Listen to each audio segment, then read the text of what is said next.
মাদ্রাসা ইসলামিয়া বুড়িঘাটের পক্ষ হতে ৮০তম স্বাধীনতা দিবসে যে পতাকা উত্তোলনের ব্যবস্থা করা হয়েছিল এখনই তা আরম্ভ হতে চলেছে।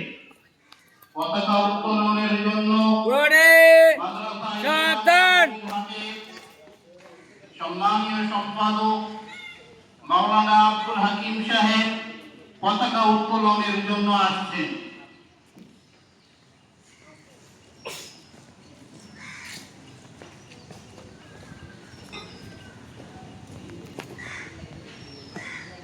ভারতের ৮০তম স্বাধীনতা দিবস উপলক্ষে আজ ১৫ই আগস্ট ২০২৬ শনিবার ৮টায় ফ্ল্যাগ উত্তোলনের সময় বুড়িরহাট শাখা জমিয়ত উলামা হিন্দ ও মাদ্রাসা ইসলামিয়া বুড়িরহাট মাদ্রাসায় অনুষ্ঠিত হচ্ছে। আমাদের ফ্ল্যাগ উত্তোলনের জন্য অনুমতি দেওয়া হলো।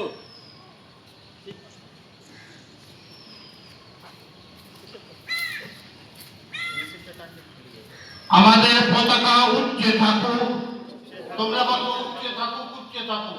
আমাদের পতাকা উচ্চে থাকুক, আমাদের পতাকা উচ্চে থাকুক, আমাদের পতাকা উচ্চে থাকুক। ৮০তম স্বাধীন